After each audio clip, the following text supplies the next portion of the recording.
it. Number 5. St. Catherine's head. Coming up first on our list of strange artifacts that the Catholic Church has hidden away is the severed, mummified head of the revered St. Catherine of Siena. You wouldn't really expect there to be a severed head kept out on display, but it is an important head, I've come to understand. When she was young, St. Catherine had a vision of Jesus on a throne surrounded by saints. Afterwards, she devoted her life to Catholicism and she gave herself to the nunnery, cut her hair, scalded herself, and took a vow of celibacy. At 28, Catherine was said to have received the stigmata when 5 red rays shot out of the crucifix she was praying to and pierced her hands, her feet, and her heart. But these were far from the only miracles attributed to the lovely St. Catherine, however. She was said to be seen levitating once during prayer, and even once a priest said he saw a Holy Communion fly from his hand directly into her mouth. Now, I will be honest, that does make her sound a bit like a saintly golden retriever, but okay. Catherine would pass at the young age of 33 and would be canonized a century later. If you don't know, that's a fancy word for being made into a saint post-mortem. While she passed in Rome, there was some disagreement as to where the young saint should be laid to rest eternally. Her hometown of Siena quite wanted her body back. Her spiritual leader, Raymond of Capua, knew he wouldn't really be able to smuggle her entire body past guards in Rome, so he elected to just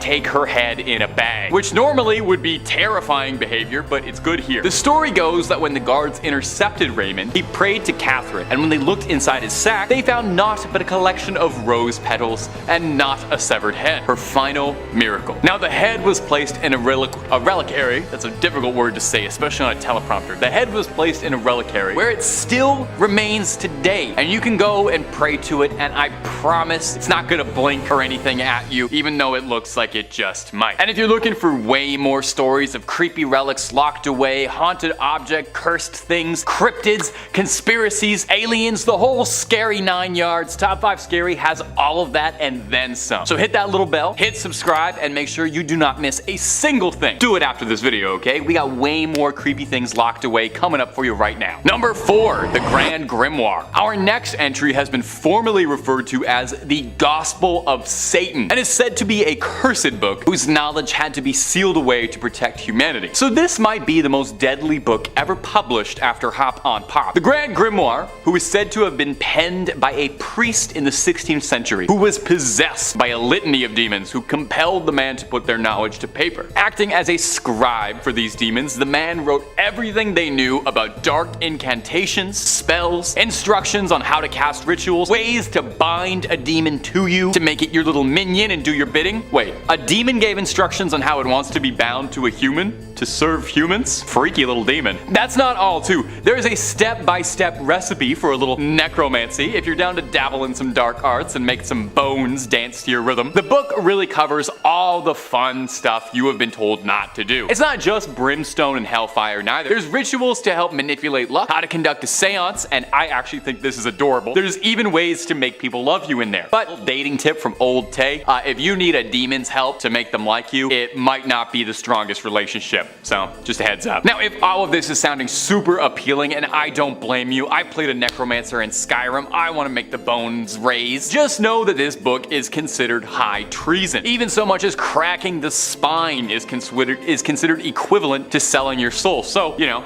maybe hold off on that Amazon order for a bit. Also, I'm pretty sure the copy they're selling on Amazon is not the original, because due to the book's cursed reputation, the original copy is said to be locked away in the Vatican's secret archives, and I'm sorry, but no matter how many times you ask, they're not gonna let you look at it, even if you swear you're just taking a little peek just to look at the illustrations and maybe the dedications. They're gonna keep it locked up. I know. Number 3, Hyacinth of Caesarea. Our next entry is the bones of Hyacinth of Caesarea, another Catholic mummy. I'm starting to think there's more Catholic mummies than there were Egyptian ones. Incredibly ornate and gorgeous, the bones of Hyacinth look like something out of one of the Indiana Jones sequels, rather than like a real thing you can go and see, but I promise you they are totally extant. On the grounds of the Fürstenfeld Abbey reside the relics of 2 saints. Now, these aren't just like a toenail or a tongue, and more on that later, but these are full-on science class skeletons dressed to the 9 in gold and jewels, encrusted in more diamonds and rubies than you could imagine. They are probably worth more than your and my apartments combined. Old Hyacinth Heisey, as he liked to be called by his friends, was an obscure martyr from the early days of Christianity, slain by the Romans for his faith. We know precious little about him today, but we know that his name appears in a list of martyrs from the 4th century, which suggests that he used to be pretty important, and he was popular enough to write his name down on a list, much like what I'm doing right now. Look at how history repeats itself like that. Isn't that fascinating? Now, Hyacinth's skeleton showed up at the Church of the Assumption in, I'm going to excuse the pronunciation here, Fürstenfeldbruck near Munich at an unknown date. Did somebody just drop him off? Somebody just dumped a bag of bones on the front step like he's a baby you're giving up for adoption at the fire station? No more questions. The church was sacked by the Swedish army in the 17th century, and when it was rebuilt, they really went all out with the decor, going over the top, a little baroque, including a skeleton decked out in bling, looking like he is about to take over the skeleton rap scene. So that's Hyacinth, largely not remembered in life for any particular reason beyond being slain for his religion, and remembered forever as a ludicrously swagged out skeleton. We can all only hope for similar legacies as dear sweet Hyacinth. Number 2, the tongue of Saint Padilla. Did you know your tongue is made up of 8 muscles? Maybe you didn't. Did you know that one of the most important relics to the Catholic Church is a dried up 8,000-year-old tongue that looks like beef jerky kept inside a golden helmet that looks like something out of a dark fantasy 80s movie? Well, now you do. And have you enjoyed how much of this list is mummified bodies in gold? Because I have. Saint Anthony was said to be a jewel case of the Bible, making a name for himself with his apparently extremely inspirational sermons that won the Catholic Church many new members. People would flock in just to hear what Saint Anthony was talking about. Apparently, he even got a bunch of ex-Christians to reform and rejoin the faith. He was apparently an incredibly accomplished public speaker, and I would say that he had a silver tongue, but we actually have proof of what color his tongue was because it's kept in a little glass jar. Saint Anthony would pass away in 1231 from edema, a horrible disease that causes a buildup and blockage of fluid in the body's tissues. Now, some 30 years later, in 1263, he was exhumed, and shocking the gravediggers who were doing it, while his body had rotted and decomposed, his legendary tongue was still intact, as incorruptible as it had been in life, allegedly still wet with saliva. I wonder if he could still taste. Seeing it was a miracle, the gravediggers took his tongue alongside the bottom half of his jaw, and they are both displayed in the Basilica of St. Anthony of Padua in elaborate gold reliquaries. But honestly, it looks like something straight out of Warhammer 40k. Does no one think this is as odd as I do? Maybe I'm an outsider. I didn't grow up terribly Catholic, so I don't really know these imagery. I know the story behind it isn't terribly scary, but the image of this tongue and jaw inside a little glass helmet wrapped in gold looks like something I would ask an AI to make if I typed in nightmare. A tongue shouldn't look like that. And I feel like a jaw shouldn't look like that either. Am I alone in this? Am I weird for thinking this is weird? You let me know down below in the comments if maybe I just lack context on all of this. And number 1, Camillus de Lellis' heart. Camillus de Lellis was a man with a big heart full of love, never ending in generosity. We know just how big his heart is because it is kept in a glass jar and it is salted to preserve its legacy.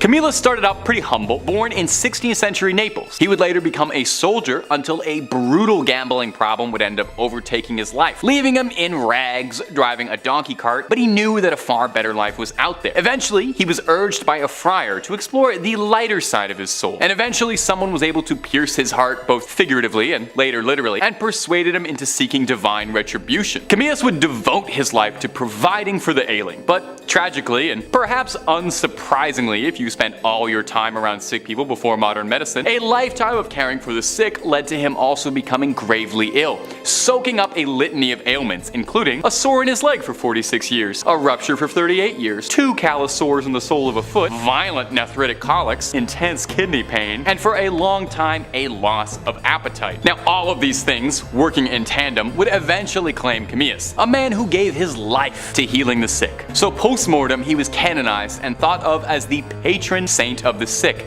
And what better way, I ask, to venerate a man famous for his ever-giving heart than to cut his heart out like he was in the Temple of Doom and start salting his heart like it was beef jerky? You can go to St. Mary Magdalene's Church in Rome to go see if his heart, put a stethoscope up to it, check if it's still beating, but it's pretty dried up and tucked away behind glass where you can go and pay your respects and see if it has any life left to bestow and maybe if it'll help you out with an illness. Number 5, St. Clare's fingernails and her hair.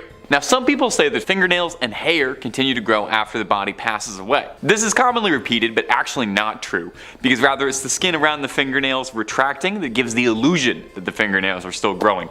I thought I would just toss in a totally unrelated fun fact you can use at a party. These fingernails aren't growing at all, because they're not attached to anybody, and they're kept in a glass box alongside some of St. Clair's wonderful curls, like the world's worst and possibly stinkiest time capsule. Now, St. Clair was often overshadowed by her more famous mentor, Francis of Assisi, but St. Clair was her own woman, accomplished in her own right. She founded her own order of nuns, the Poor Clares. Inspired by Francis's teachings when she was a teenager, she renounced the world and founded an order based on the ideals of extreme poverty and contemplation. I should probably look into this order because being extremely broke and contemplating being extremely broke is about 99% of what I do. The order spread popularity and houses of Poor Clares were established far away from her home convent in Assisi. Now, it's said that part of what made St. Clair's decision to give up the worldly life so inspiring was that not only was she blessed to be born into a family of great wealth, but oh va va voom, St. Clair was a real stunner. Now, you know, the depictions we have to work with may not look like much, but they called her the first Jenner for her luscious lips and flowing locks. As proof of her devotion, Frances trimmed her beautiful extravagant hair as a physical manifestation of rejecting her former vain existence. As you can see, I'm not quite there yet. I'm still quite happy with my vain, disgusting hair. Now, someone down the line managed to get a hold of St. Clair's hair and fingernails. Maybe they were just sweeping the barber room floor. These treasures, for lack of a better word, were kept and encased in a reliquary at the basilica named in her honor. This also contains a rock crystal flask with her fingernails.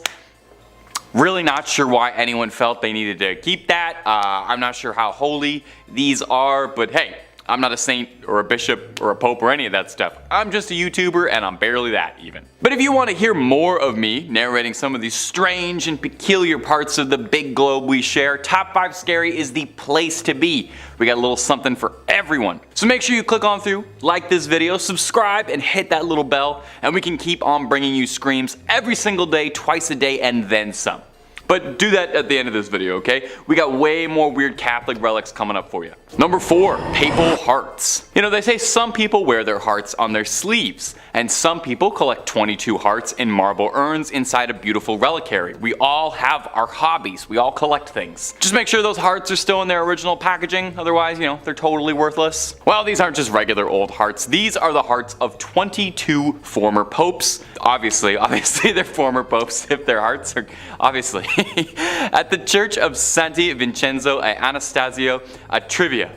Oof, that's a mouthful. We're not saying that again. You can find the sealed hearts of 22 popes in marble urns for all to appreciate. The popes are listed to the left of the altar, with the oldest coming in all the way from the 15th century with Sixtus V to the fresh and still beating heart of Leo XIII in 1903. Now, this custom of separating a pope's organs from the corpse sounds a bit strange, or a bit Egyptian, like they might mummify them. And then this process was called praecordia, and was done to prevent decay while funeral arrangements were made, and just to test a little bit if they were worried the Pope was going to reanimate. The tradition started up in the 14th century when it was established that when a Pope passed away, they would be mourned for 9 days. 9 days, with suffrage massages being said each day. They borrowed this little schedule from the Byzantines, who observed deaths of their emperors in a very similar manner. Really taken a while off. They took a whole pay period to mourn the loss, and then you dry those tears right up, get back to work. Now, this was all the rage for popes of yesteryear, very trendy, very in fashion.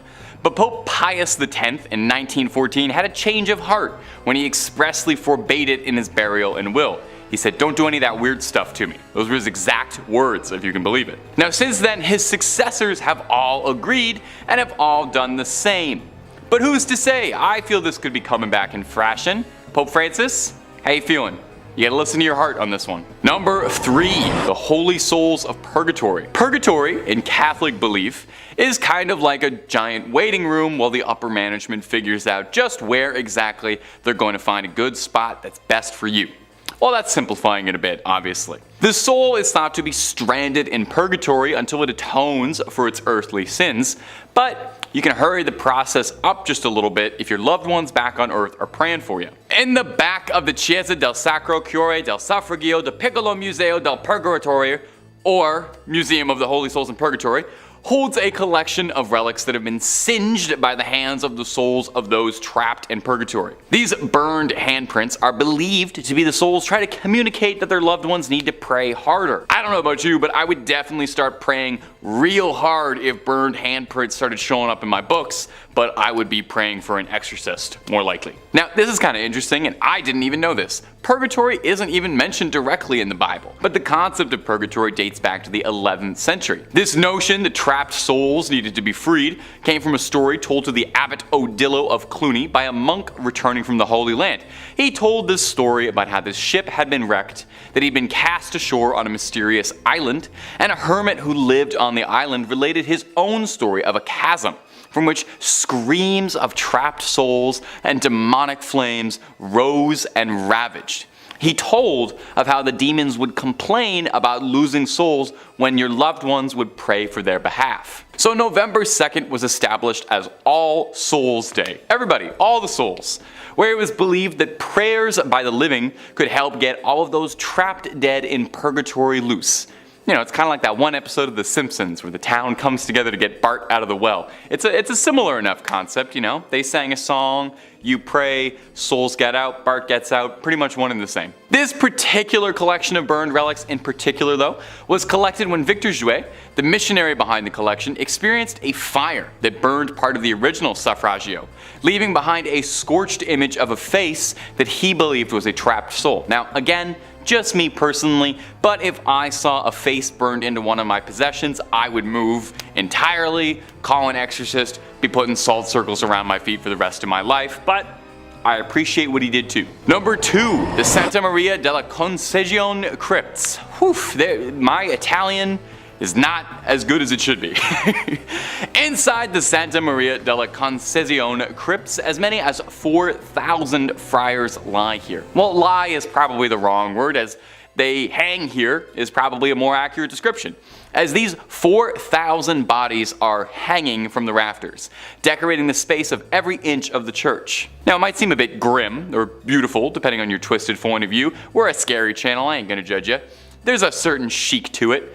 But I wouldn't be surprised if they have to spend a few hundred a month on keeping air fresheners and incense just running all the time there. Now, you might reasonably be wondering, hey, why do they hang bones from the wall like they're throwing a Halloween party and no one went to the store to get actual decorations and they had to make do with what they had? Well, they're not just festive. The practice dates back from the 16th century when the Capuchin friars, not named after the monkey but because of the hoods they wore, left the friary of St. Bonaventure to come live at Santa Maria della Concesione. They were ordered by the Pope's brother at the time to bring the remains of deceased friars with them to their new home so that all the Capuchins could lie together. With a huge amount of bodies on their hands, the brothers decided to get a little fun with it and decorate the walls of the crypts with their bones as a way of reminding them that death comes for all of them. Surely there's a slightly easier way to remind you of the ever-present mortality that hangs over us than literally hanging a bunch of pelvises to the buttresses, but what do I know? A plaque in the crypt reads, "What you are now, we once were.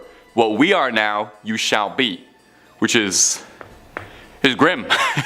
No way around it. The crypt contains a little bit of everything inside you. Crypt of skulls, lovely load of leg bones, and the star of the show is definitely the crypt of pelvises. Oh, make sure you get a photo in there. Make sure you grab a fridge magnet from the Pelvis Room gift shop. And number 1, St. John the Baptist's many heads. They say 2 heads are better than 1, which might be proof of what a great man St. John the Baptist is, because no one can seem to agree how many heads the guy actually had. The saint's head was supposedly brought back from Constantinople in 1206 by the crusader Wallen de Satan, but it seems this happened more than a few times, since 3 different shrines across the globe all claim to have the original head of St. John the Baptist, and no one's able to clear this up anytime soon. St. John was a forerunner of Jesus Christ, and the New Testament says that John was beheaded by Herod around 28 CE as a punishment for criticizing his recent divorce.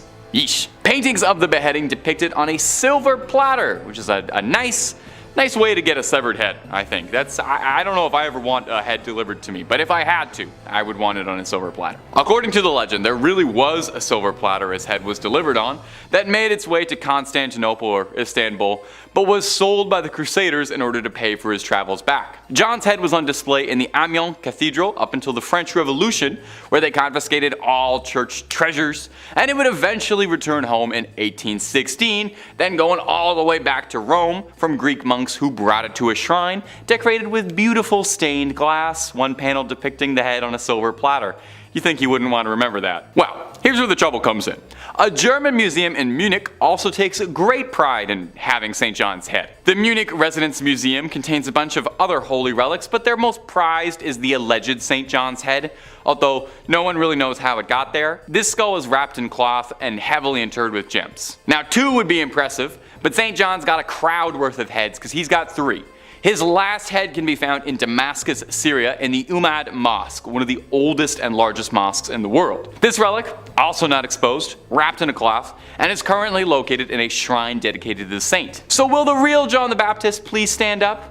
Or do all 3 of these heads actually really belong to him, and he had to be beheaded 3 times for it to take? You know what, don't answer that. I'm not sure if that's something I really want to know. Number 5, Oliver Plunkett's head. Now, in the other 2 videos, we talked about the head of St. Catherine of Siena, and we also talked about St. John the Baptist and how many heads he may or may not have had scattered across the world. And I'm not one to break tradition, so I thought for part 3 I would include a 3rd holy saintly severed head, this time belonging to Oliver Plunkett. A notable difference between the 2 other severed heads is that this one is probably the most disgusting one we've included on these lists. I know these are all holy relics, but let me just say, out of context, this is absolutely horrifying and looks like it's straight out of a grindhouse horror movie that you'd find in a dirty basket somewhere.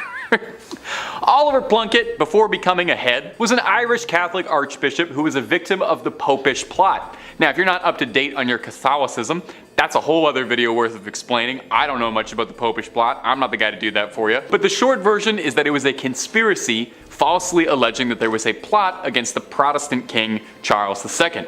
Oliver Plunkett happened to end up on the receiving end of something really bad.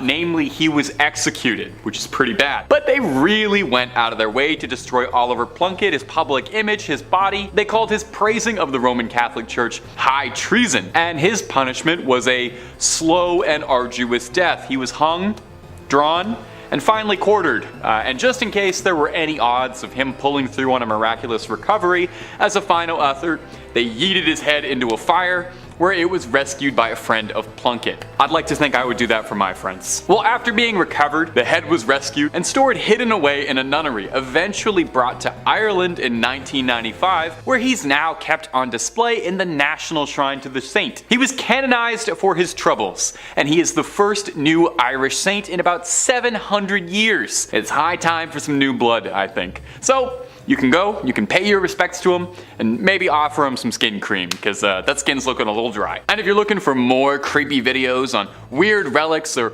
all sorts of strange things, Top 5 Scary has all of that and then some. If there's something scary, the odds are pretty good we've got a video or 2 on it. And if you haven't already, subscribe, hit that bell for more videos every single day. But do that at the end of this video, okay? We got way more weird Catholic relics coming up for you. Number 4, St. Teresa's hand. Now, if you've watched our other videos on this subject, then no doubt you're already very familiar with the practice of making remnants of saints into relics. Now, something that's directly from a saint is called a first-class relic. That means it's something that came off of their body, you know? Their hair, their fingernails, a vial of their fluids, or in the case of the lovely St. Teresa, her whole hand. Encased in a beautiful, ornate golden reliquary with gems all over the knuckles, and the editors are goofing off because that's just a picture of the Infinity Gauntlet from Avengers Endgame. Wait, that's what it really looks like. Yeah, it seems that Marvel Studios was more than inspired by the incorruptible St. Teresa's hand when designing the weapon that would give Thanos the power to wipe out half the universe. Throw a comparison pic of them side by side, they're almost indistinguishable. I'm not 100% certain if there's any symbolism or connection there, but I'm sure St. Teresa would love to know she was involved. She was a huge fan of the Marvel Cinematic Universe and all the things they do. When St. Teresa of Avila passed away, the sisters of her convent buried her with the hopes of of keeping her holy body with them. 9 months later, she was exhumed, only to discover that her body was intact. She hadn't decayed at all. That's why they thought she was incorruptible. Now, I'm not sure I totally follow the logic here, but after they discovered her body was incorruptible, they took her hand off and put it into this golden infinity gauntlet thing, as a way of inviting people to get closer to God through the saint's body. Now, this might not seem appealing to you, but there's a surprising demand for this relic. Near the end of the Spanish Civil War, General Francisco Franco had the hand removed from the convent and allegedly kept it close by, and if some of the wilder rumors are true, he would keep it by his pillow for good luck. You really gotta hand it to him. He was a devout follower of the faith. Today, you can find the hand in Iglesia de Nuestra Señora de la Merced in Ronda, Andalusia, and you don't even have to rip a stone out of the Vision's forehead to get a good look at this gauntlet. Number 3. The Veil of Veronica. Now, on these lists of holy relics, we've had all sorts of strange things. We've had fingernails, teeth, dried up hands. We got milk coming up later. All things that have come from the body. Well, this next one is no different. It's the Veil of Veronica, and to put it gently, it's a sweat rag that's a few thousand years old. Probably one of the most pungent odors on the planet. Imagine every gym locker room you've ever been in times 1,000. When Jesus carried the cross, bruised and beaten, there was one person among the crowds who saw fit to help him out a little. Veronica wiped Jesus' face with this rag, and miraculously his face transferred onto the rag like it was silly putty on the funny papers. Now, as an outsider, I thought this is what the Shroud of Turin was. That was the wrapping used to wrap Jesus after his death, so the thing I'm learning is that Jesus left an imprint of his face on just about any surface he touched. You give him a hug, have his face on the shoulder of your shirt for the rest of your life as a sacred artifact. Now, the Veil of Veronica is hard to nail down hard, concrete facts on. It's never been officially canonized as a relic of the church, and is only alleged to exist. It's claimed to be owned at St. Peter's in Rome, although this particular relic is not on public display anywhere. Probably for the best.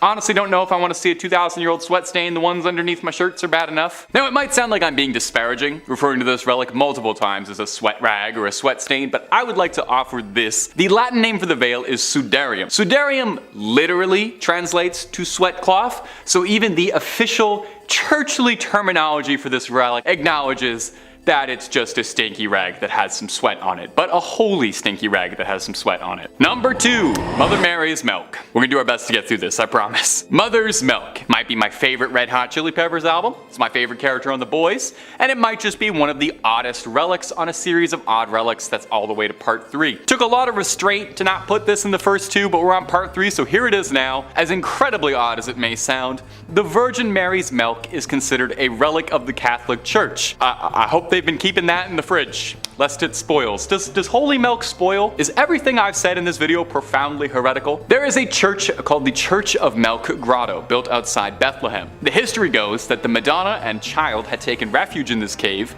and while she was feeding, milk spilled outwards and blessed the stone of the cave, turning it completely white. Now, the church serves as a popular shrine for women who are struggling with fertility, who hope that the lasting aura and presence of the Virgin Mary will bless them. There's a legend that goes with it. Saint Bernard, the saint, not the big dog that has his tongue hanging out, was devoted to the Mother Mary. And one day, he was praying at a statue of the Madonna, and he asked it to give him some sign, some proof that she was a mother. I guess the statue has like an odd sense of humor because it sprayed milk onto Saint Bernard. Depending on the variation of the story, either his eye or in his mouth. I saw a lot of really interesting paintings depicting this scene, and editors, I hope you're having so much fun trying to find photos for this one. I am so sorry.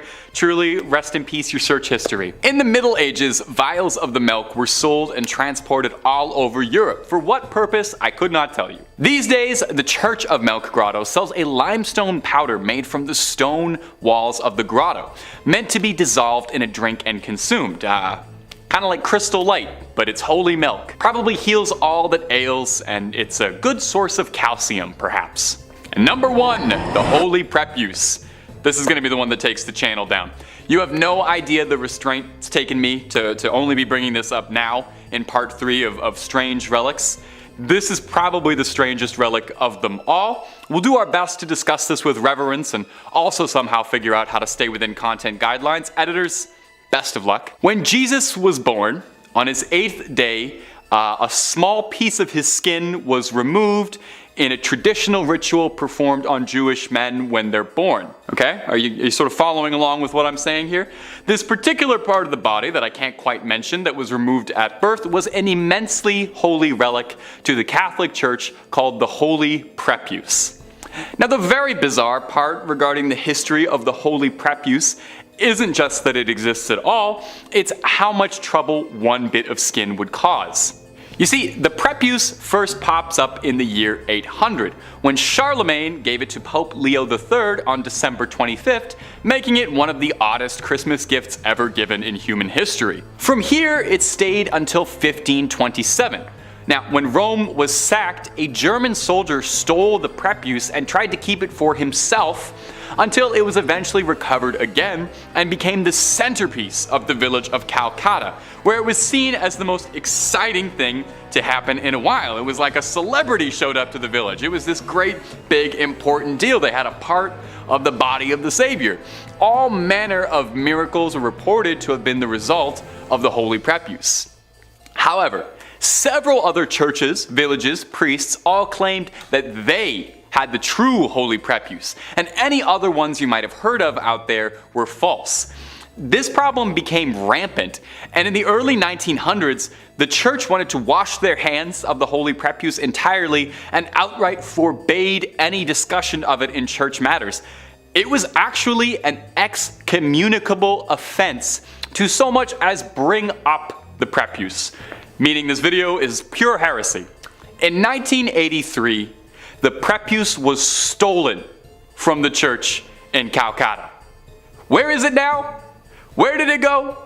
Absolutely no one knows. No one's fessed up. You know, if you took it, I think now's a good time to just admit you did it. But if they're ever looking for a plot line for a third National Treasure movie, I have an absolutely amazing idea for something Nicolas Cage could steal. Number 5. St. Mary the Virgin Church. Clop Hill, England. I gotta say, that sounds like it's a fake place, like where Sir Topham Hatt lives. Well, not only is it real, but it's home to a bone-chilling haunted church, St. Mary the Virgin Church. Now, St. Mary was built in 1350 outside the main settlement of totally real place Clop Hill. Traditionally, churches are built facing the east. I didn't know that. It's so it can align with the sun rising, which in Christianity is associated with heaven and the Messiah. Churches have their altars facing east, so you pray in that holy direction. Well, St. Mary's just had to be a little different, and this church is facing the west, facing away from God. And it's why some people believe the church is hosted to evil spirits, as facing west means they've shunned God and opened their doors to the devil. Paranormal investigators have strongly suspected the church as being host to satanic rituals. As the church fell into disuse, it became a popular spot for vandals, and if you believe the legends, black magic. In 1963, a local couple saw two people wandering around holding a human skull, which definitely I think would cause you to look twice. The people told the couple that they had found the skull in St. Mary's, where it had been jammed into a wall. When the couple went to investigate, they found on the floor a breastbone, pelvis, and leg bones, all laid out in a pattern used for black mass. Pretty spooky. Scattered cockerel feathers and tracings of two crosses filled in red were found inside the church as well. And as if that wasn't slightly unnerving enough, they also found that 6 graves of women in particular had been tampered with as well. All signs seem to be pointing towards some dark rituals happening at St. Mary's Church. Common sightings at the St. Mary's Church range from smaller scale things like strange screeching during the night or hearing the bell going off despite being long abandoned, and the more threatening reports seeing tall, dark figures wandering the ruins of the church, perhaps getting themselves ready for another ritual, or perhaps they've been contacted by a ritual and are arriving. Only thing I know is I won't be checking out the midnight mass there anytime soon. And if you're interested in way more scary stories of all manners, cryptids, conspiracies, churches, hauntings, aliens, we've got a little bit of everything at Top 5 Scary. So click on through, find something to get cozy with, and subscribe, and make sure you hit that bell so you catch all of our videos as they drop. But do all that stuff at the end of this one, okay? Because we got way more haunted churches for you coming right up. Number 4. Our next entry on the list today is going to be the Aquia Episcopal Church. And if you haven't said that, try saying that 10 times fast. I dare you. Located in picturesque Stafford, Virginia. The church has 200 years of history to it,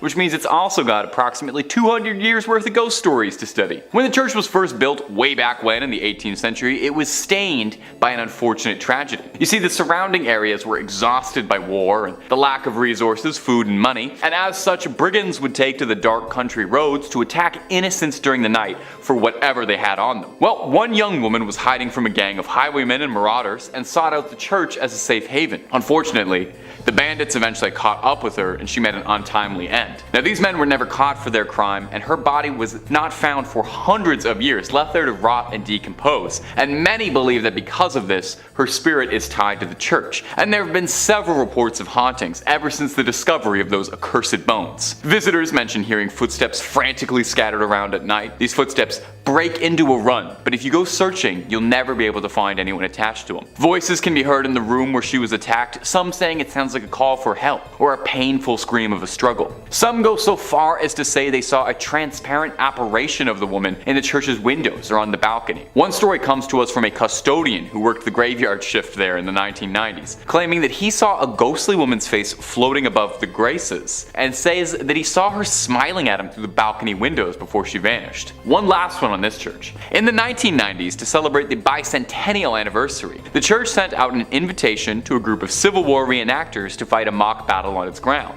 During the night, one of the reenactors was complaining that there was a red and orange light that was flickering the entire night during the church that prevented him from sleeping. The man explained this to the father of the church, and the father explained back that there was no electricity in the vestry, and that the light must have been the spirit confused by why the Civil War had started up again. Imagine, you're a ghost, you're already out of time, and then you look outside and you see guys from your time? My little ghostly sense of the world would be so thrown off. I would have to buy a new ghost calendar. Number 3. Monaster Nagayal Duff, or Abbey of the Black Hag if you don't got all that time. Wow, you see that? You see what that church is called in that little chyron below me right now? I'm just supposed to pronounce that with my lips? Okay, it's also called the Abbey of the Black Hag, and that's what we're going with. We're not calling it that other thing. I'm not doing that. Black Abbey of the Hag, only name this church has ever gone by, and it was built in 1298. And it was one of the well-known medieval convents in Old Ireland. The remains of the abbey still stand today in a secluded valley, making it already mysterious and supernatural place just that much more supernatural and overgrown and spooky. I mean, the place is called the Abbey of the Black Hag. You don't name a place that unless it's extremely haunted or if there's like a cool boss fight or something there. Sounds like it's straight out of Dishonored. It's believed that the last abbess, horrible word by the way, in charge of the abbey practiced witchcraft, and in the scary way, okay? She brought death, misfortune to the surrounding areas. Pope Martin V condemned the abbey, not being down for witches at all. The accused witch left to live out in the damp, deserted abbey by herself, which she probably loved because it sounds scary. Over time, her skin blackened, her hair furled, and her soul twisted, leading to the place being renamed the Abbey of the Black Hag. And if you can believe it, there's actually more to this one. The Count and Countess of Desmond once called the abbey home when attempting to flee their attackers, where the Countess was fatally struck by an arrow and buried by her husband. But it wouldn't be the end of the Countess, because sightings of a ghostly figure around the ruins of the abbey were common, meaning someone eventually went to dig up that grave, finding worn out finger bones, meaning she was still alive when she was buried.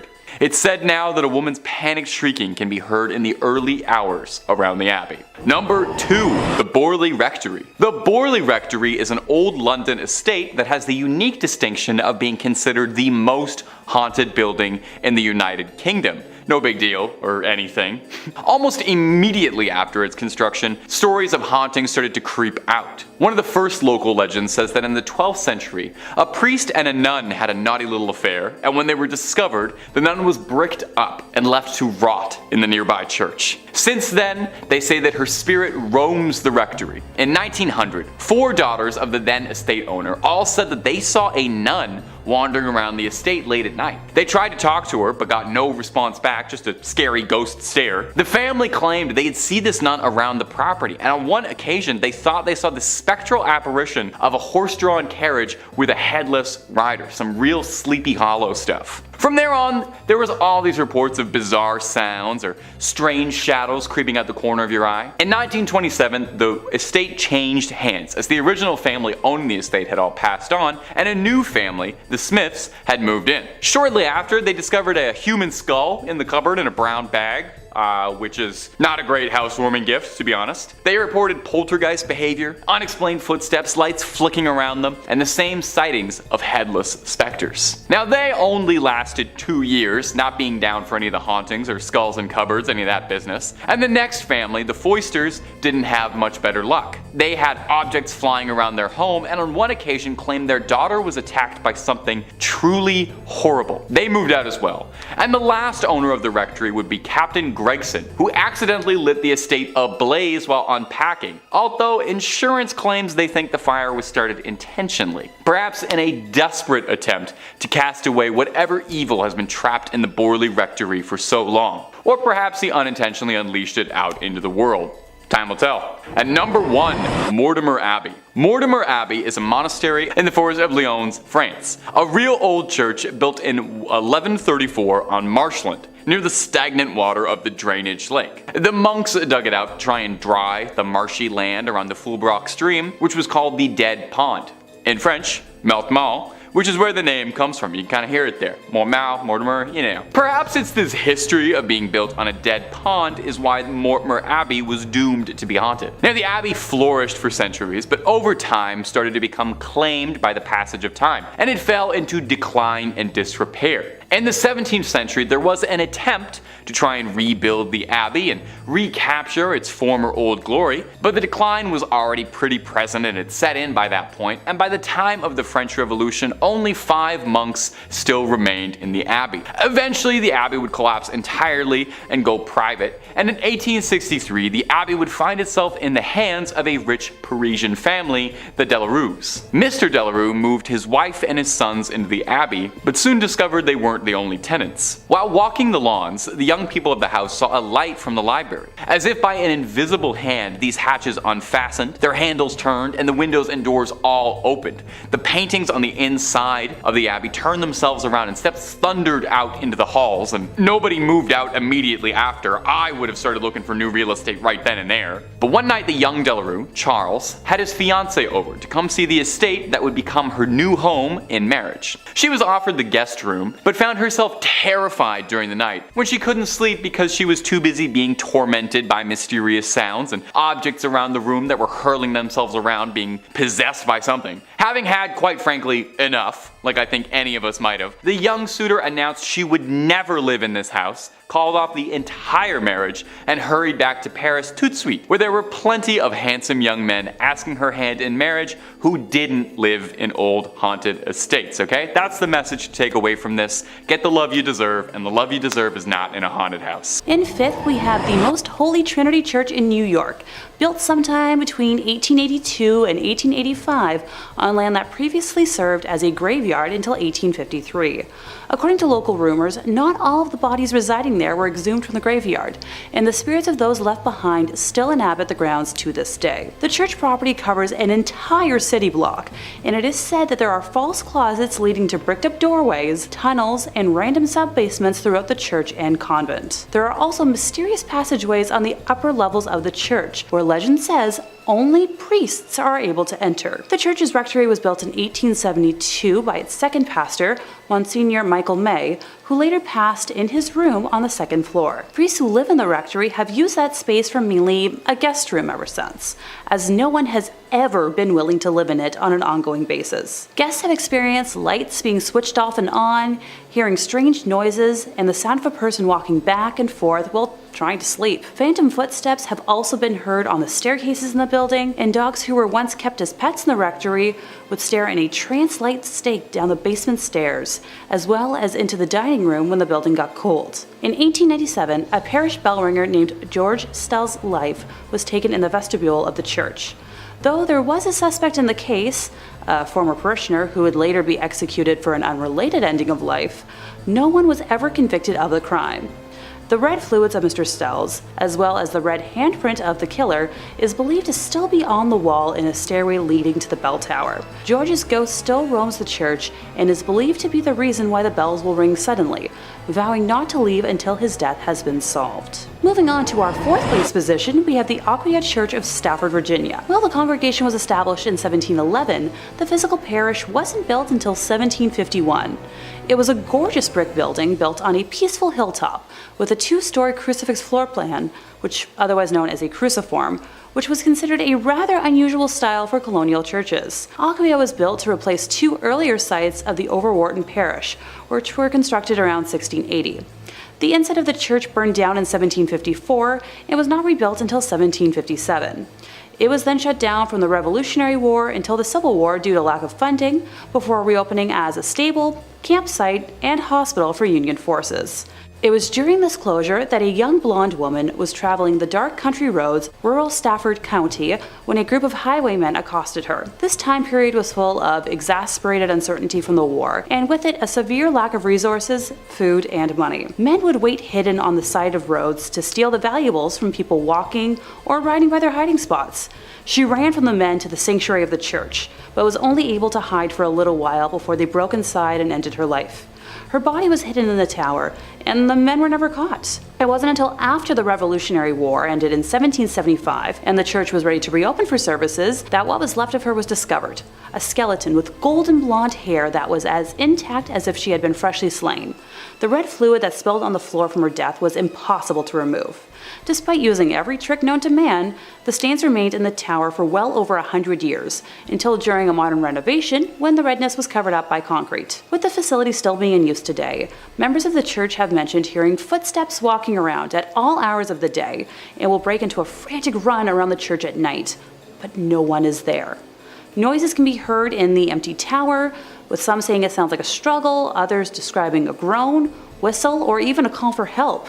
Many have also mentioned seeing a transparent woman in the church's windows, on the balcony, or even in the graveyard, dubbing her Blonde Beth after the hair of the skeleton. In the 1900s, brave people would try to stay overnight at the church, but were chased away by what they described as an unfriendly presence. A custodian working in the graveyard saw a ghostly woman's face floating above the graves, while another man saw a woman smiling at him through the balcony windows before she vanished. In the middle of this creepy sandwich, in third place, we're taking a closer look at St. Mary the Virgin, located on the outskirts of Clophill, England. Originally built facing the west sometime around the year 1350, it's believed to have been erected on top of a leper hospital run by monks. I'd like to take a moment to note that it was built in the quote-unquote wrong direction, with churches traditionally facing east, the direction from which the sun rises, which is associated with the location of heaven and the return of the Messiah in Christian religion. Altars inside of these holy buildings would face in the eastbound direction for prayers. Some have claimed that because St. Mary the Virgin faces away from God,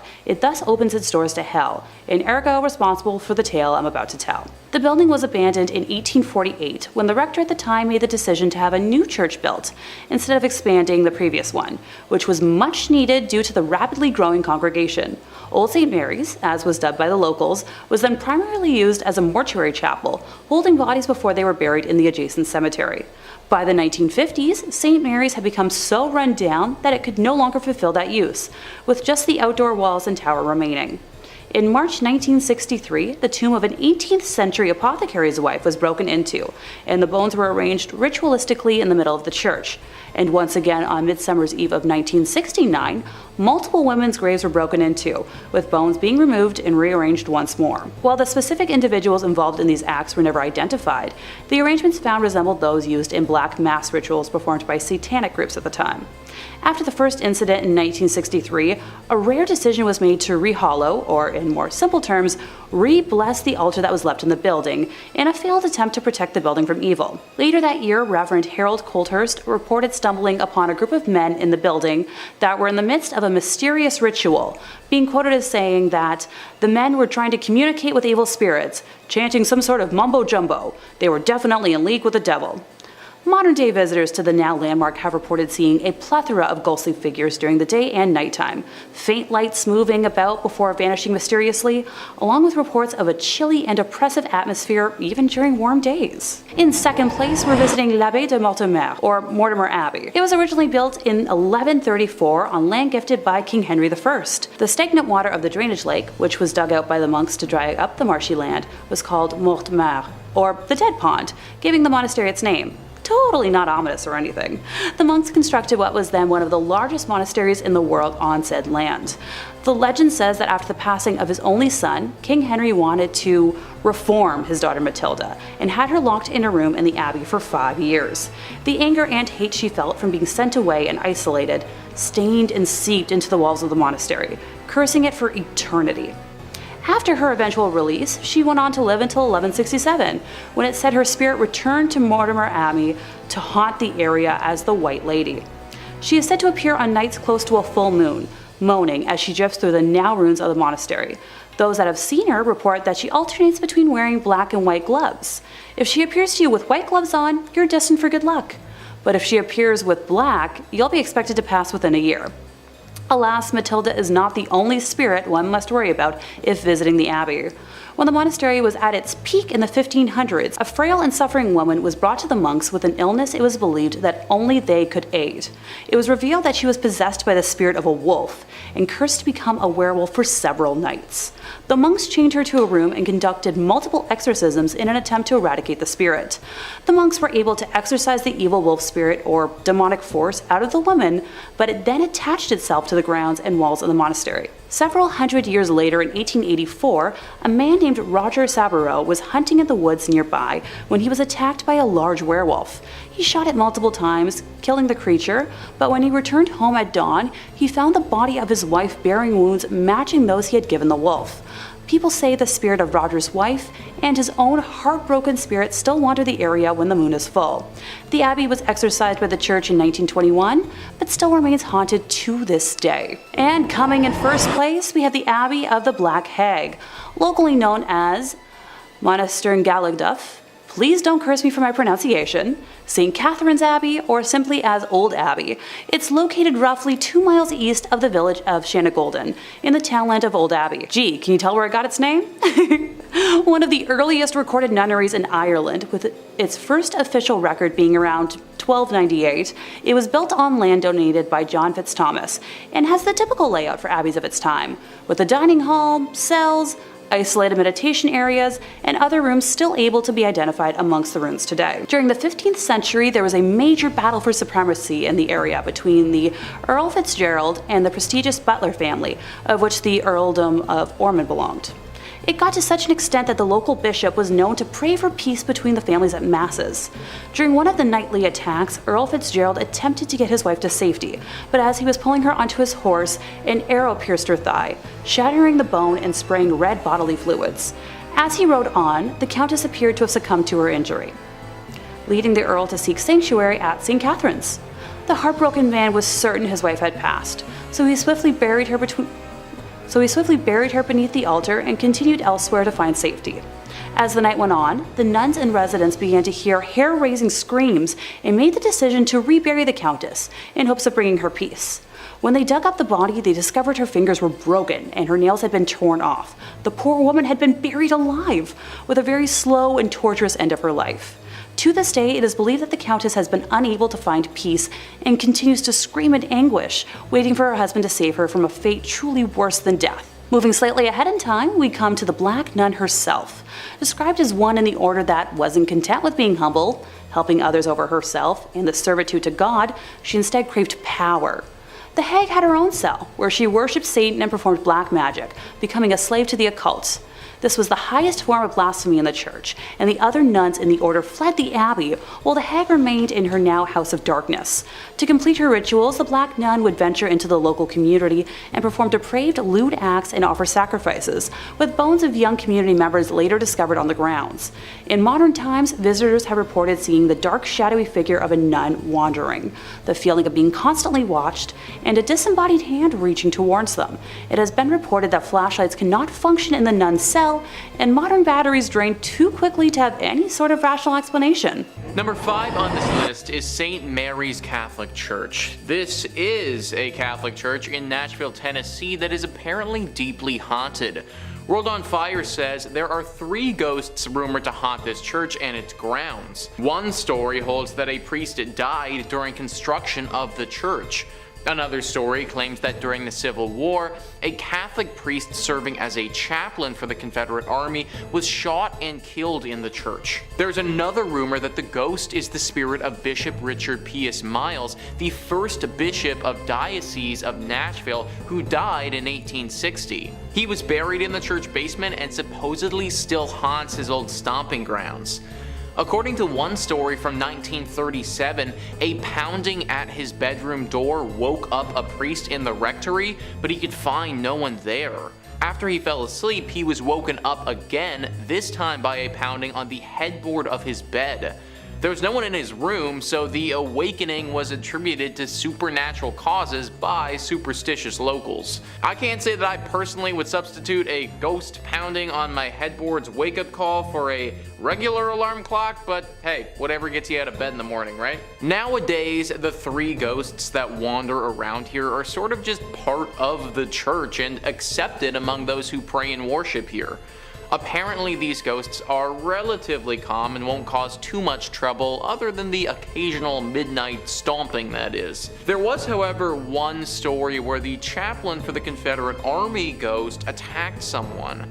It happened over 50 years ago now, but apparently a woman and her young son were walking past the church and got bombarded by this ghost. They both managed to get out okay, but they were obviously really shaken up.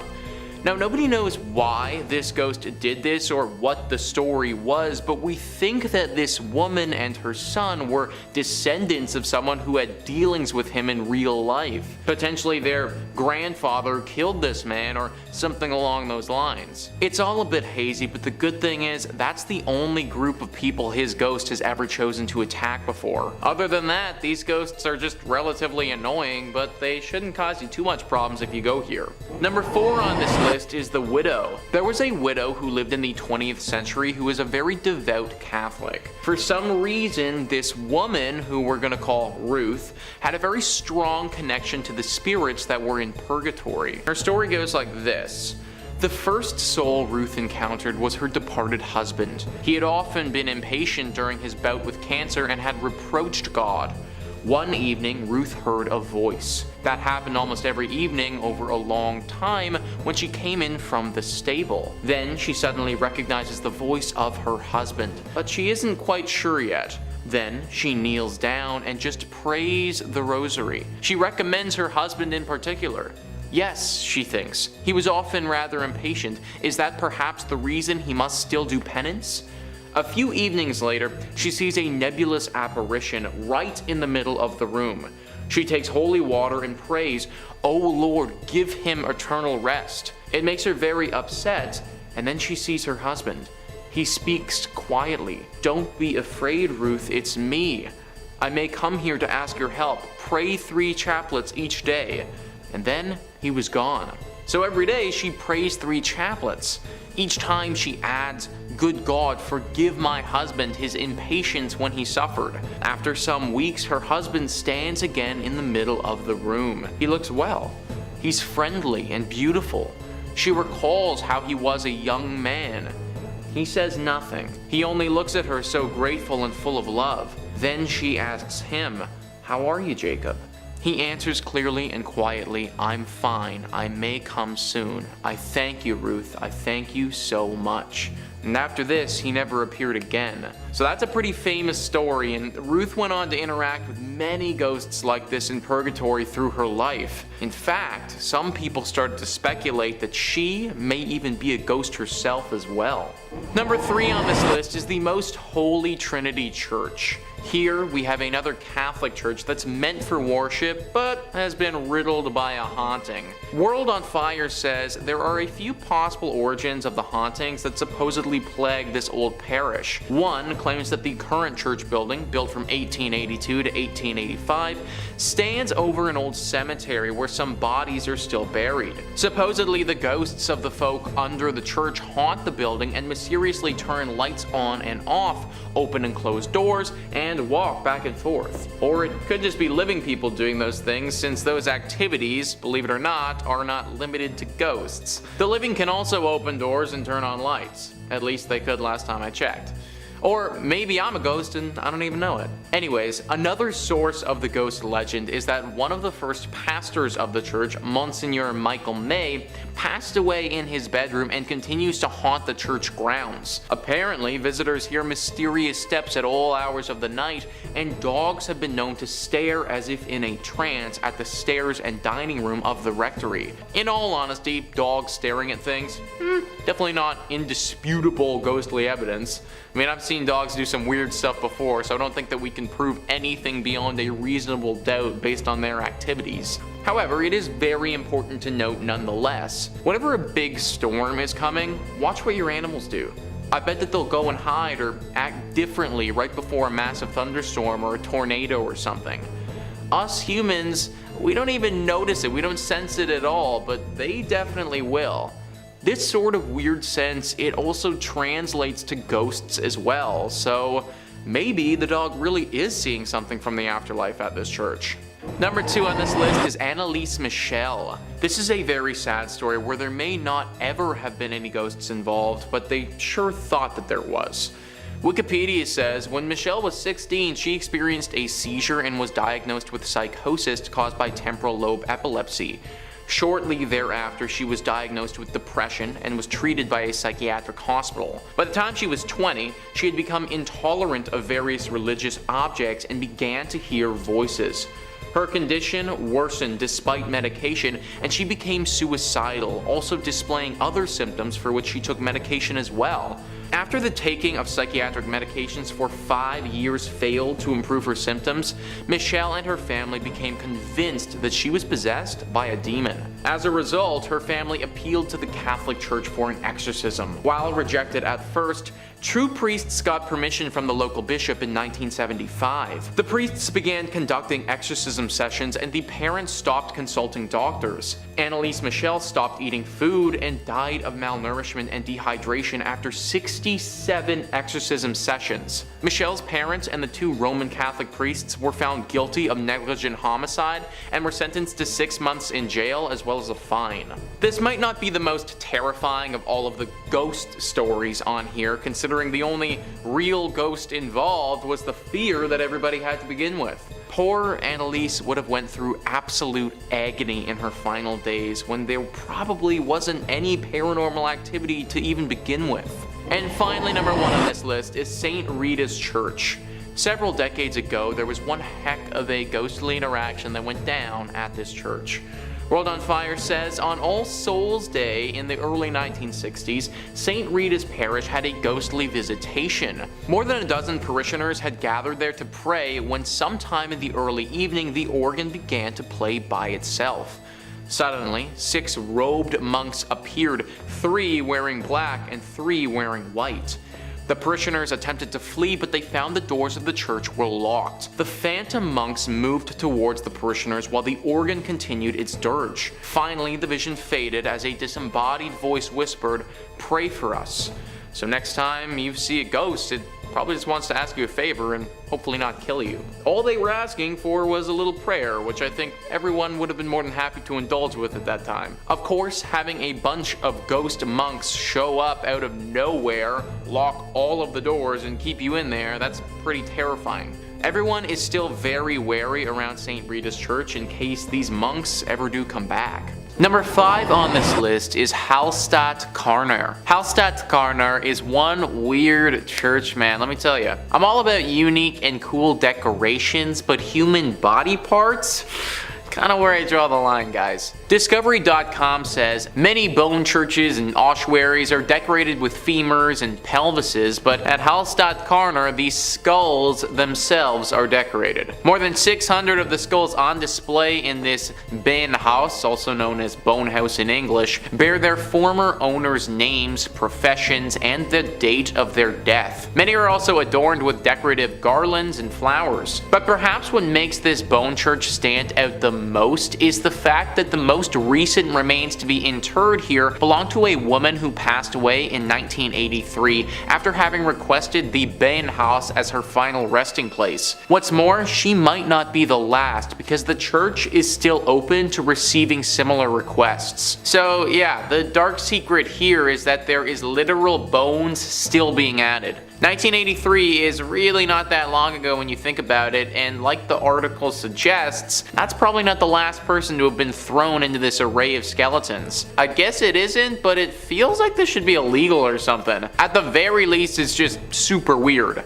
Like, why is a bunch of dead bodies and bones and stuff bringing anyone closer to God? Isn't the whole point of church to connect with your spiritual side? Not get grossed out by a bunch of dead people who you might have even known at one point. The church is located in Austria and has got to be one of the scariest churches in that country for sure. Unless you want your bones to be added to some religious display, I would stay away from this place. Number 4 on this list is the St. Louis Cathedral, a beautiful church like many on this list, which is riddled with spirits. List first says, like the city it serves, the St. Louis Cathedral in New Orleans is a font of strange myths and legends. Originally built by the city's French rulers, the modern cathedral wasn't completed until the 1850s. According to lore, the ghosts of the old structure came along for the ride. One of the cathedral's better known ghosts, Père Dagobert, was an 18th century priest. Dagobert was renowned for his kindness, especially his willingness to treat the poor and terminally ill. During the 1760s, several members of his congregation decided to revolt against the city's new Spanish rulers. The mainly French and Creole rebels successfully pushed the initial Spanish force out of the city, but a larger force later managed to claim New Orleans for the Spanish king. Infuriated by the earlier rebellion, Irish-Spanish governor Alejandro O'Reilly decided to not only execute the rebels, but also leave their rotting bodies on the doorstep of the St. Louis Cathedral. As a devout Catholic, Dagobert could not stand by while Catholic bodies were so roughly treated. After failing to get O'Reilly's permission to properly bury the bodies, Dagobert led a funeral procession down to St. Peter's Cemetery and placed the slain men in unmarked graves. Dagobert's successor, a Spanish priest named Pierre Antoine, is also said to haunt the cathedral. More intriguingly, Antoine's friend, voodoo priestess Mary Laveau, who often prayed at the church during her lifetime, is also considered to be one of the many spirits inside the cathedral. So we got voodoo priestesses,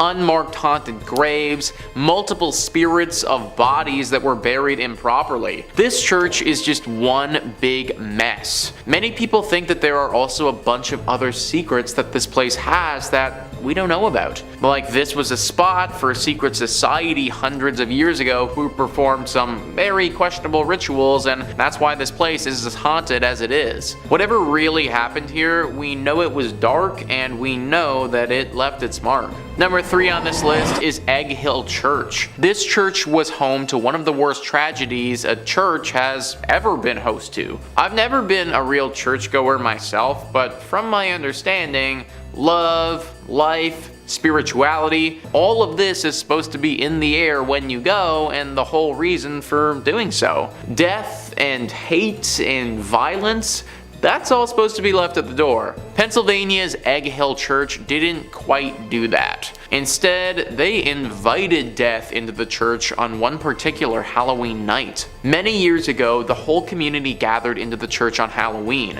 The priest passed around bread and wine as is customary, but this bread and wine was a little off. In fact, it was very off. So off that everyone who had it died. It was poisoned. It's unknown whether the town had collectively decided to end their lives together that night or if this was all the priests doing, but either way, tens to hundreds of people's bodies lay lifeless on the ground when it was all said and done. Now, what are we left with? Well, the ghosts of all of these people, obviously. Even worse than that, the spirit of this evil priest still lingers here too, and apparently, he isn't done with the living. He's said to be very dangerous and wants to drag visitors down with him and take their life. This whole story is pretty much as dark as you can get, and it's no wonder the place is totally messed up today. Number 2 on this list is St. Nicholas Church. Hey, it's me. It just so happens that my church is haunted by a dozen spirits. Great. List first says St. Nicholas Church is practically haunted by default. That's because the village of Pluckley, its home, is reputably the most haunted locale in all of England. The Kent village is home to the Watercress woman, who occupies the Pinnock Bridge, and to the ghost of a schoolmaster who committed right in front of his pupils. According to a conservative estimate, Pluckley contains no fewer than 12 active spirits. The church itself is said to be the home of both the beautiful ghost of Lady Daring and the Lady in Red, a ghost who searches the adjacent churchyard for her lost baby. The ghost of a former miller who worked in the area is also said to haunt the churchyard in search of a long-lost love. Also, the ghost of a monk at nearby Greystone's house is also said to be seen during the night. Finally, visitors to St. Nicholas have reported seeing lights in the church's windows when no one was inside. So we have another church with just a plethora of horrible things. Someone taking their own life, a missing a man who has lost his loved one. My question is, why did all of this happen at this one church? Like, what really caused all of this to transpire in the first place? Are we just supposed to believe that it's all coincidence, or is there actually something more afoot here? I think that's the real secret, and sadly, I don't know if we're ever going to be able to find the true answer. And finally, number 1 on this list is St. Andres on the Red. Just that name alone, on the Red. Like, of course this place had to have some dark secrets. List first says, St. Andrews on the Red, completed in 1849, is located in the town of Selkirk, which is more or less a suburb of Winnipeg. It's the oldest stone church in Western Canada, and it may be the region's most haunted thanks to the spirits of former plague victims. Other apparitions are said to populate the church's graveyard. Eyewitnesses have reported seeing a ghostly man clad in black and a mysterious woman in white. Also, a disembodied pair of red eyes have startled the visitors in the past, while a ghost car has been noted not far from the church's main entrance. If you're thinking about visiting the church or graveyard, be wary. Those who've claimed to have seen the various apparitions also reported having terrible nightmares the following nights. Most of these nightmares apparently involved the gates of the cemetery,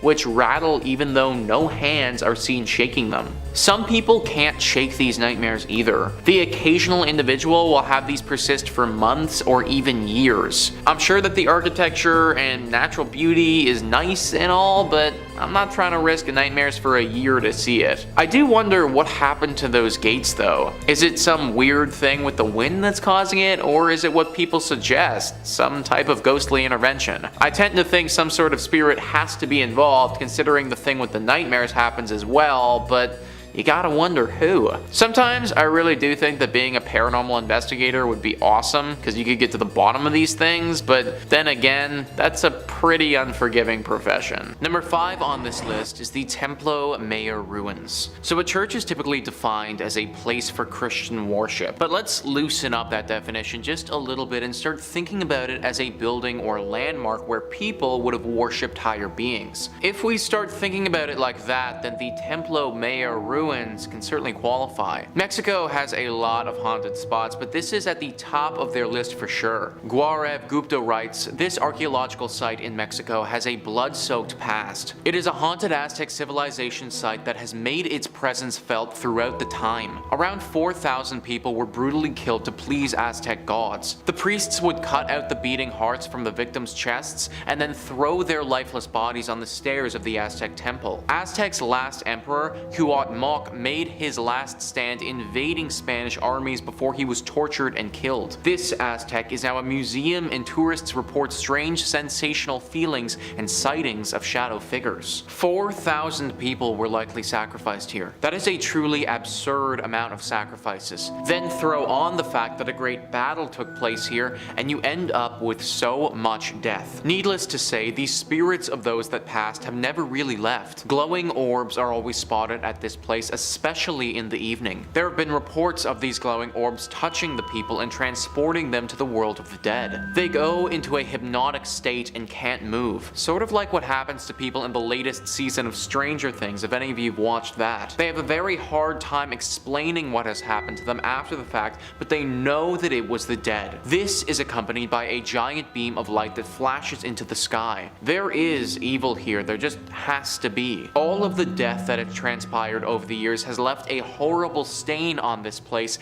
and evil has congregated here. No one knows what type of evil or what spirit is behind this, but just know that this is a scary place that you should probably avoid. Number 4 on this list is the Ness Church. Ness Church is a Norwegian church that is no longer operating. It's a collection of ruins now and a very popular spot for ghost hunters. The ghost hunters have discovered that electronic equipment, or your standard cell phone, isn't going to do so hot in this church. For whatever reason, the second that you bring anything like that in, it just completely shuts down. If one wants to have an electronic device here, then it needs to be specifically made to withstand strong spiritual energy. The most popular myth surrounding the ghostly presence that resides here is a priest named Jacob Christian Finnegan. This was a priest who presided over this church from 1800 to 1837. Apparently, he suffered a very grim fate here along with his children. It's thought that he and his children were killed by an evil gang who came through the church looting it. They killed the priest and then, ever so cruelly,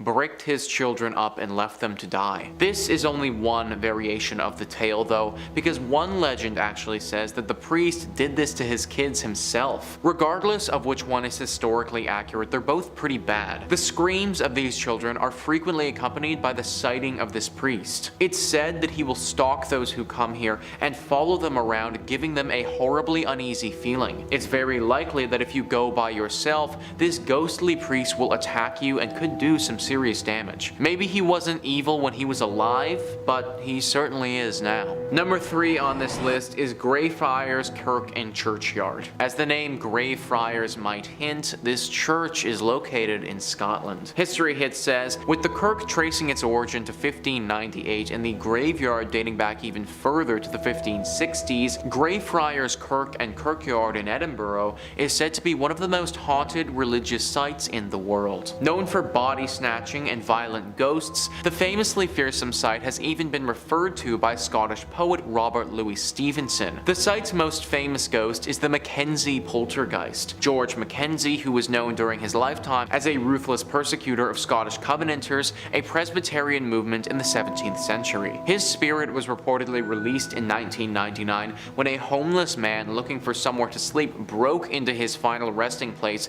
the Black Mausoleum. Next to this mausoleum is the former Covenanters prison, which housed some 1,200 members of a failed anti-government revolution in 1679. Only 257 prisoners came out alive, with the remaining dead said to haunt the churchyard. The negative energy that surrounds this church is said to be so strong that it's attracted some pretty powerful beings. The devil is the one being that people associate with this place. Some believe that this church is actually a secret lair for the devil, that these other demonic spirits are working to keep us away from this place so the devil can fulfill his evil agenda. If this is the case, then I think that we should do as the devil wants and leave it alone. Number 2 on this list is Borley Rectory. Built in 1863 in England, this is one of the most famous haunted churches in the world. We can thank the personalities of Ed and Lorraine Warren for bringing it into the spotlight, as they had quite the experience at this church back in the day. The horror stories began back in 1929. A journalist named V.C. Wall was a photographer in the woods nearby the rectory, taking pictures one evening when they saw something very strange. From the outside, the rectory looked like it had a light on, but if you walked inside, it was all dark. Wall also saw the ghost of a nun that evening walking around the graveyard, looking as eerie as you may expect. After they told people about this story, some ghost hunters came forward and provided an explanation.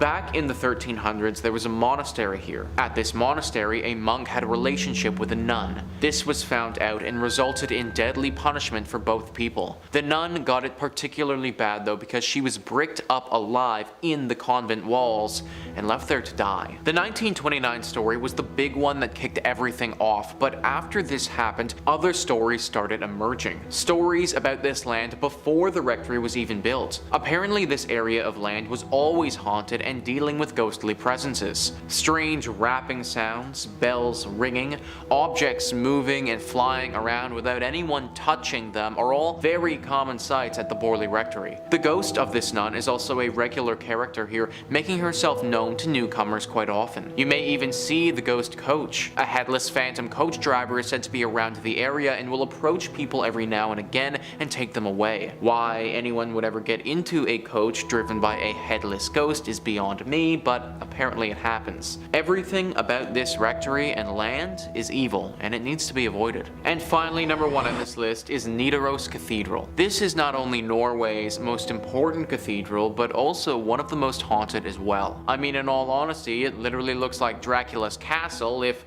Dracula's castle was a cathedral. It was constructed in the 1300s, but the actual hauntings didn't begin until relatively recently in its lifetime. In 1924, Bishop Mary Gleditch saw something pretty scary and gruesome. The ghost of a monk who had a massive slash directly across his neck. Ever since that day, this monk is seen very regularly. Nobody knows why though. People and historians have looked through the history of this cathedral and can't seem to find any record of a big monk population ever staying here. However, it doesn't make sense that this random monk ghost would just show up out of nowhere, so you have to imagine that he was here at some point before. You also have to imagine that he got that cut on his neck here too. All of it is very dark and mysterious and makes you wonder what else happened here that wasn't documented. Number 5, a time machine. Among the many conspiracies about what goods are hidden inside the Vatican's secret archives, one of the more popular and reoccurring ones is that the Vatican has access to wondrous technology hidden away from the rest of the world, from ancient civilizations, stuff like that. One leading theory is that among these devices is something called the chronovisor, an alleged time machine of sorts that allows the user to peer inside and see whatever time period in history or forwards they desire, like a little time camera.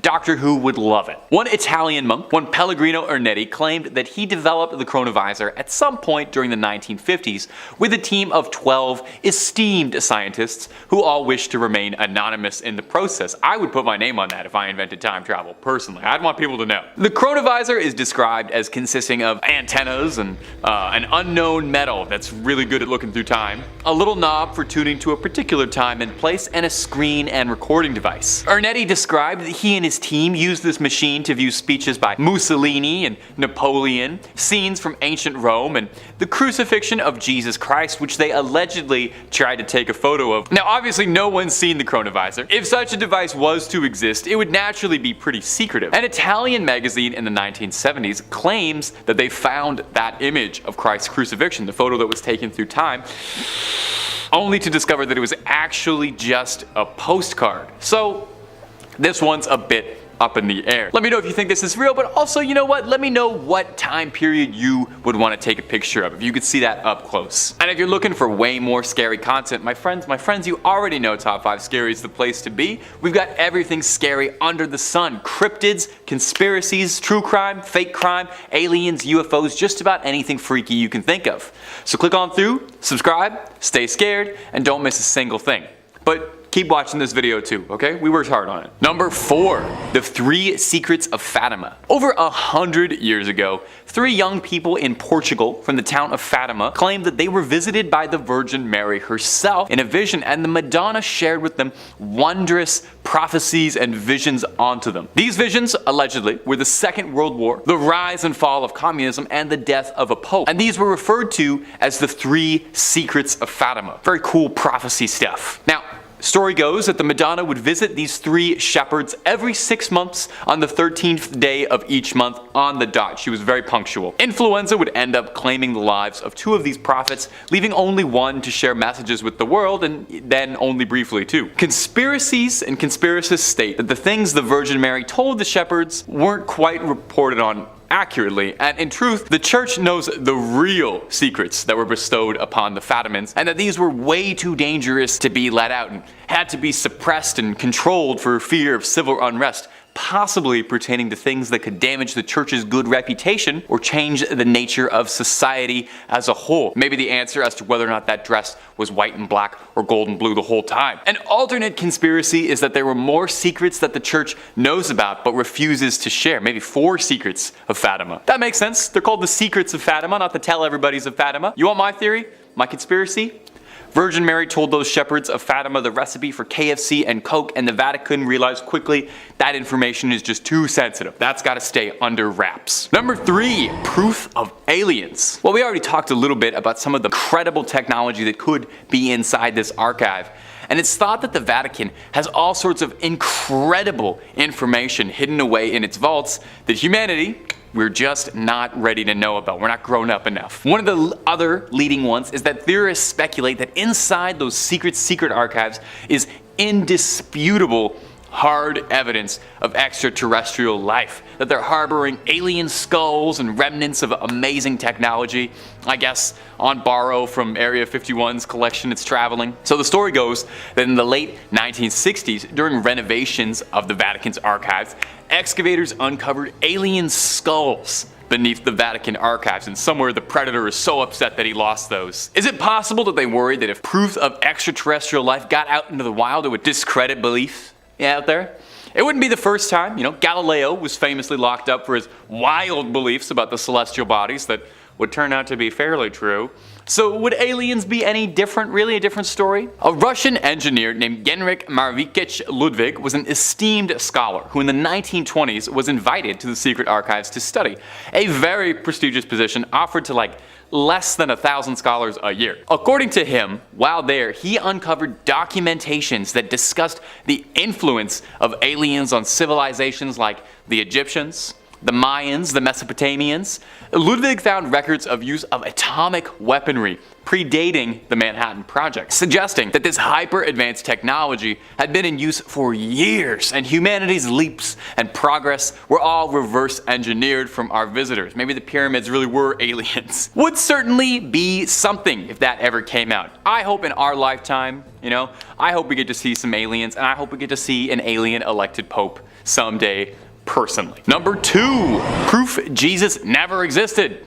Or did. Now, among the things that you would think the Vatican would really want to keep hidden and on the DL would be proof that the Lord and Savior did not exist. This is another popular conspiracy theory emanating about the Vatican, that one of the things they're trying to cover up is some alleged document that insists Jesus as we know him wasn't quite real or wasn't as reported accurately. That would make sense. If I was the Pope, that would be the number one thing I would want to keep under wraps, right?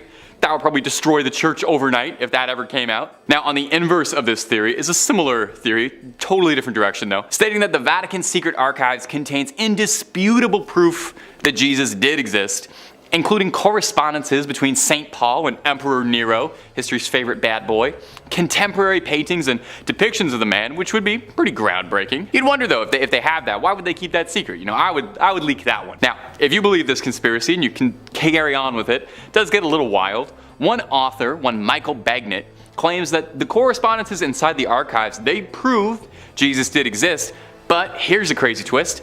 He didn't die on the cross, as we all know, but rather there was a very complicated scheme with Pontius Pilate to secretly fake Jesus' death to appease the citizens of Rome.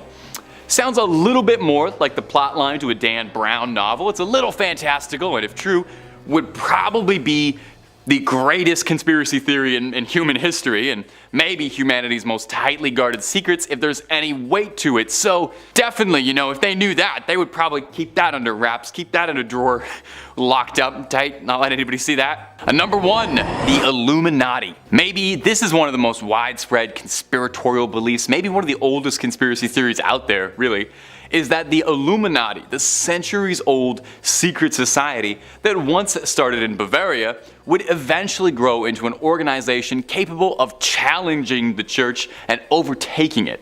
And if you believe the conspiracies, it's clandestinely pulling the strings behind everything, controlling the world from the shadows, inserting key members of its order into the highest levels of government, religion, the Disney Corporation, the rap industry, and also including their symbols hidden in everything. That one, I guess, just for fun, just to, flex. May I just say though, if the Illuminati are real and controlling things, they have got to be the least kept secret order, imaginable, since, I'm talking about them. Well, the conspiracy goes that the Vatican is closely tied with the Illuminati, with some believing that cardinals and the papacy are all tied to Illuminati interests, and that the secret archives contain bountiful proof of this. Memos, meetings, plans for world domination, etc. The Vatican's archives date back centuries, nearly 1,000 years worth of old papers, with some documents containing secrets of the Knights Templar, who are thought to be the originators of Freemasonry, the group that would become tied with the Illuminati. That's who the Illuminati was based on. Surely some of those Knight Templar meeting minutes would be particularly illuminating, if you'll pardon that absolutely horrible pun. Of all the ones on this list, I think this one is the most outright likely, since we know the Illuminati did stem from the Freemasons, and we know that there was a real Illuminati. That's an indisputable fact. And we know the Knights Templar, we know all of these groups did exist, and it's very likely that there are some secrets inside the Vatican's archive containing references to those three groups that could fuel the plot lines for the next 12 years of Assassin's Creed games. We got some good conspiracy stuff in there. Number 5. Mephistopheles. Mephistopheles, or Mephisto to his friends, is a demon who features prominently in German folklore. Although he has since become somewhat of a stock character, he is primarily known for the role he plays in the Faust legend. The Faust legend is inspired by the life of a real alchemist, astrologer, and magician, Johann Georg Faust, who lived in Germany during the late 1400s and early 1500s. It is, of course, unclear how closely Faust's life follows the legend it inspired. The tale of his interactions with Mephistopheles has been passed down for centuries after his death. In the folk legend, Faust has become depressed with his life as a scholar and tries to take his own life. When the attempt fails,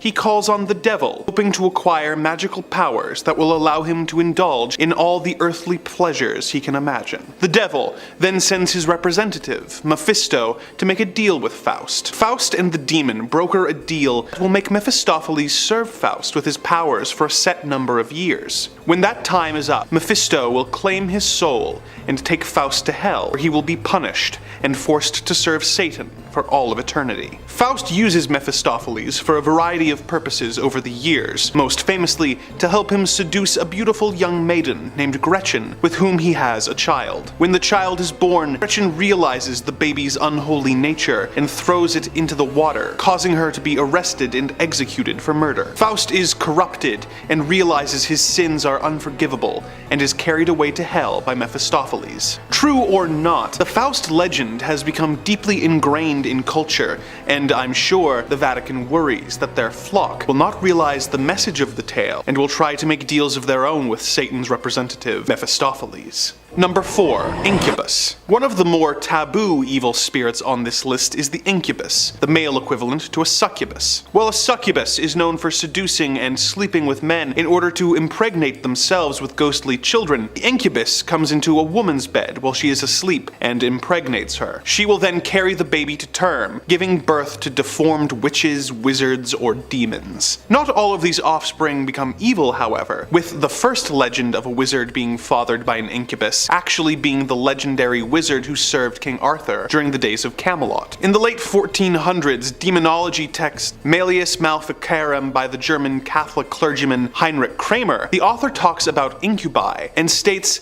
that there are 5 ways to get rid of them: moving the afflicted woman to a different location, exorcism, sacramental confession, the sign of the cross, or excommunication of the attacking entity, which even the book itself admits is basically just another term for an exorcism.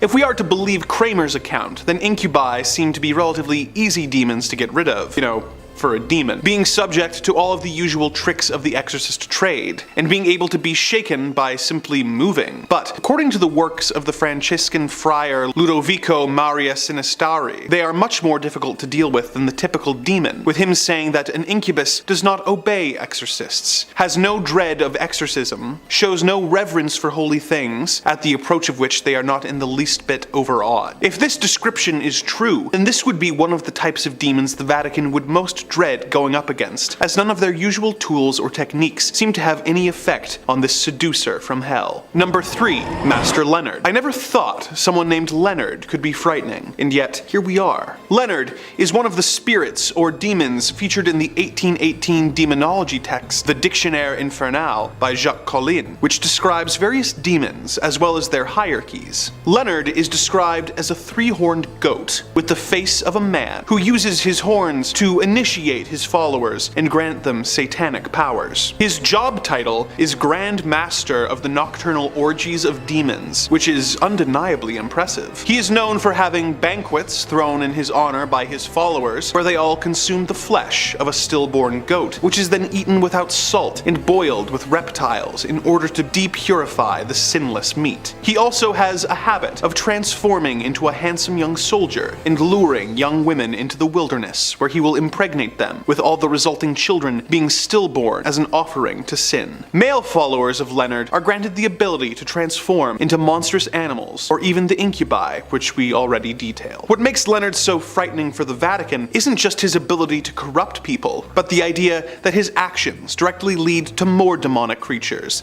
that they are then unable to effectively fight being created. Number 2.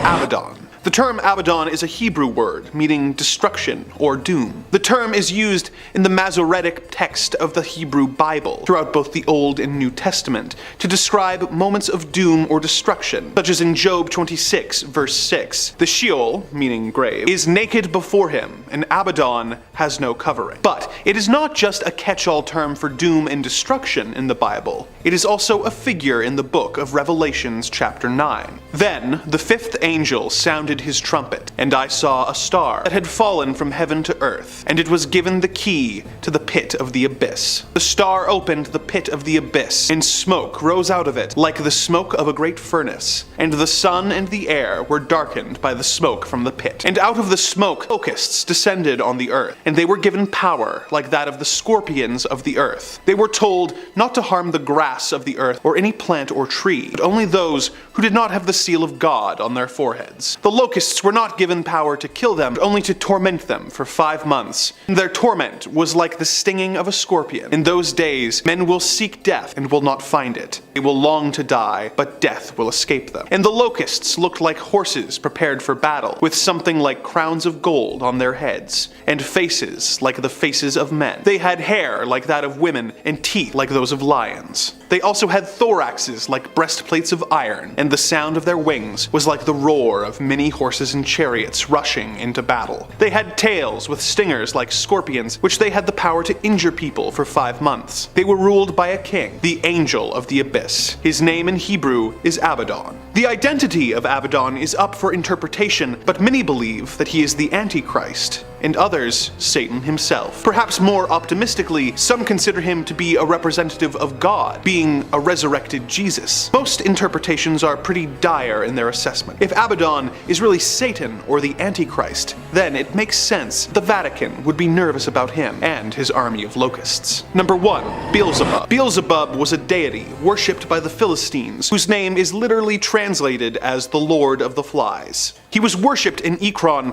before he was adopted by Abrahamic religions, not as a god, but as a major demon. In Christian theology, he is one of the 7 princes of hell, representing the sins of gluttony and envy. In the Testament of Solomon, he makes an appearance, saying that he was a fallen angel associated with the planet Venus, or the evening star, making him synonymous with Lucifer in this particular appearance. He claims that his methods of destruction are installing tyrants, causing people to worship demons, to cause priests to indulge in their lust, and to cause jealousies in cities and murders, and to bring about war. Some texts conflate Beelzebub with Satan, with others making them different entities. In these versions, he is said to have led a successful revolt in hell against the devil, being the chief lieutenant of Lucifer. He is one of the 3 most prominent fallen angels, alongside Lucifer and Leviathan, with certain texts such as Paradise Lost, describing him as being second in hell only to Satan himself. He is given credit for a lot of possessions and evils,